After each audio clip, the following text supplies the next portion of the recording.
Hello everyone, I'm Hemant Saria and welcome to the web dev series of Quantum Explorer. In previous video, we have studied about HTML forms and inputs, how input changes behavior by just its attributes like text, password, or some more. So let's get started today's video.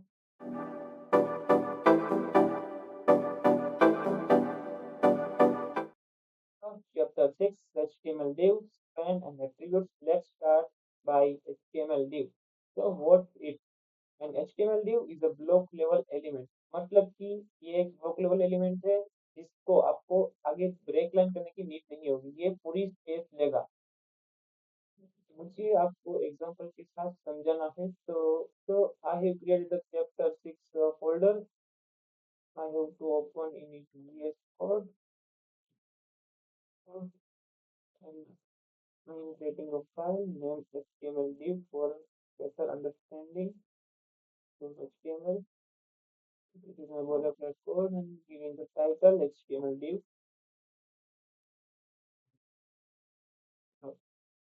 चलिए देखते हैं HTML div। मैंने यहाँ पे div लिख के enter मारा, ये आ गया है हमारा HTML div। This is my HTML div and मैं इसके अंदर लिख रहा हूँ h2।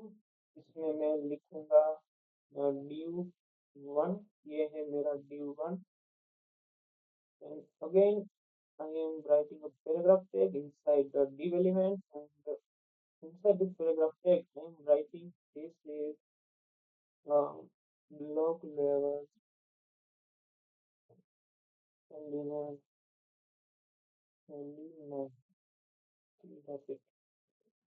और मैं यहाँ पे एक और div एलिमेंट बनाऊंगा और इसमें भी सेम ही लिखूंगा लेकिन थोड़ा डिफरेंस रखूंगा। This is my div2, so I am writing div2 inside this h2 and again a paragraph text। this is this is another low level element।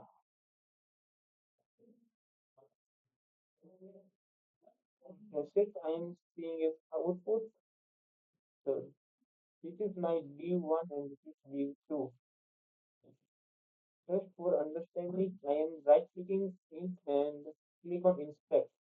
तो ये है हमारा div1। इसके अंदर हमारे पास है ये पूरा। यहाँ पे आप देख सकते हो कि यहाँ पे पूरी एक लो पट्टी आ रही है। ये है वो हमारा पूरा div1 जो कि पूरी स्पेस ले रहा है यहाँ से। और ये है हमारा div2 जो कि पूरी स्पेस ले रहा है नीचे की। और ज्यादा अंडरस्टैंडिंग के लिए यहाँ पे मैं एक div क्रिएट करूंगा और इसके अंदर लिखता हूँ 1 फिर से एक div क्रिएट करता हूँ और इसके अंदर लिखता हूँ 2 और फिर से आउटपुट देखते हैं। So this is 1, this is 2, this is another div and this is another div which takes the full space and this also takes the full space। अगर मैं div के नीचे कुछ भी लिखूंगा तो ये नीचे की लाइन पे ही आएगा क्योंकि ये ऊपर वाला जिसके अंदर 2 लिखा है ये पूरी स्पेस ले रहा है। यहाँ पे मैं लिख लेता हूँ another line and here is the output। तो क्योंकि ये तो पूरी लाइन ले रहा है इसलिए another लाइन नीचे आ रही है। So I hope you let's move towards HTML span। HTML span is an inline element। जैसे कि div एक local level element था, HTML span एक inline element है जो कि पूरी स्पेस नहीं लेगा, जितनी स्पेस टेक्स्ट में होगी उतनी स्पेस लेगा। Let's understand it by example। HTML span new file .html।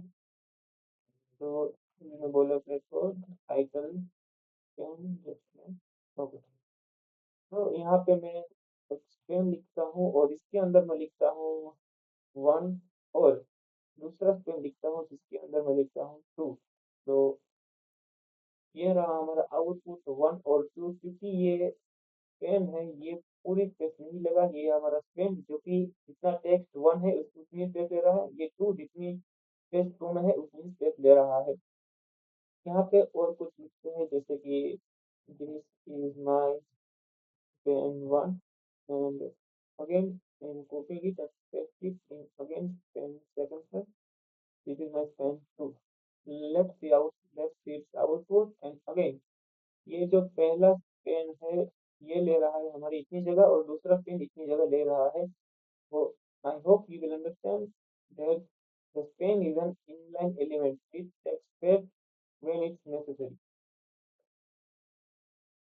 ये था हमारा पेन एलिमेंट। मैंने अपनी पीडीएफ में एग्जाम्पल भी दिया हुआ है कि यहाँ पे पैराग्राफ टैग, इसके इनसाइड पेन टैग लिखा है और पेन टैग के अंदर मुझे पेन लिखा हुआ है, जो कि पेन टैग इतनी स्पेस देगा। तो यहाँ पे ड्यू लिखा हुआ होता तो ये दूसरा टैग नीचे की लाइन पे लिखा।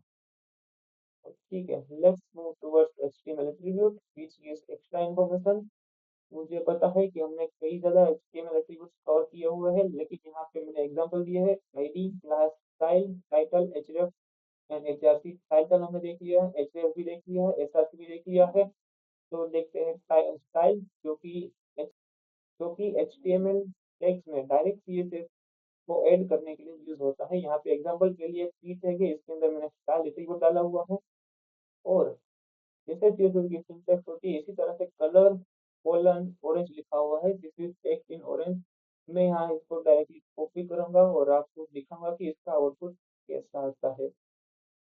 So let's create a new file name html attributes.html boilerplate code title attribute लिख सकते हैं। ठीक है, यहाँ पे मैं जो कॉपी किया था वो हम पेस्ट करना चाहता हूँ और यहाँ पे डबल कोमा अच्छे तरीके से आना चाहिए। तो ये रहा हमारा example, P style colour orange, यहाँ पे सेमीकोलन है। ये सीएसएस की सिंटैक्स है जो कि हम आगे भी पढ़ेंगे अच्छे तरीके से। And this is text in orange and P tag यहाँ पे खत्म हो चुका है। Let's see its output. तो this is text in orange जो कि ऑरेंज कलर में आ चुका है। तो ये था हमारा HTML का स्टाइल एट्रीब्यूट, जो कि CSS को ऐड करने का एक तरीका है HTML में। अब देखते हैं दो बहुत ही important attribute which is ID and class. ID ज्यादातर हम एसक्यूएल लिखते हैं और क्लास डॉट से। मैंने यहाँ पे ये क्यों लिखा है, मैं आपको एग्जाम्पल के साथ दिखाऊंगा। यहाँ पे मैंने एक ड्यू डॉट, मैं यहाँ पे कुछ भी लिखूंगा, जैसे कि मुझे क्लास का नहीं, ड्यू पहले हैश लिखते हैं, हैश, फिर यहाँ पे मैं आईडी का नाम देना चाहता हूँ, मान लीजिए बॉक्स। और इसको एंटर जैसे ही प्रेस करूंगा तो ड्यू आईडी बॉक्स लिखा हुआ आ चुका है। यहाँ पे बॉक्स जो है ये ड्यू की आईडी है, जो कि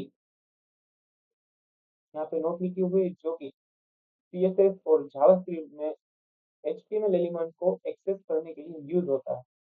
और वो एक्सेस कैसे होगा, ये होगा हैश से। क्लास एक्सेस कैसे होगा, ये होगा डॉट से। क्लास भी एक बार देख लेते हैं। यहाँ पे मैं एक और div क्रिएट करता हूँ और डॉट के साथ में जो भी लिखूंगा यहाँ पे मैं लिखता हूँ बॉक्स कैपिटल में। तो ये हो गया हमारा div क्लास बॉक्स। और यहाँ पे मैं लिख देता हूँ आईडी, यहाँ पे लिख देता हूँ क्लास और इसका आउटपुट फिर से देखते हैं। तो ये था हमारा आईडी और क्लास। जैसे कि ये ब्लॉक ब्लॉक लेवल एलिमेंट है, इसलिए इसमें पूरी स्पेस ली है और क्लास में भी पूरी स्पेस ली है यहाँ पे।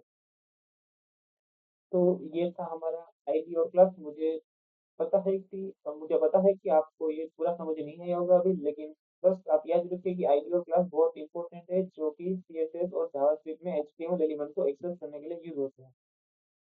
तो ये था आज का वीडियो का चैप्टर 6। और अगर आपको प्रैक्टिस करनी है तो ये बहुत ही अच्छी प्रैक्टिस है कि आप चैट जीपीटी में जाइए और एचटीएमएल के एट्रीब्यूट के बारे में ज़्यादा जानिए, क्योंकि सभी एट्रीब्यूट में यहाँ पे आपको नहीं बता सकता। और आप चैट जीपीटी में जाके करोगे तो आपका टाइम भी बचेगा।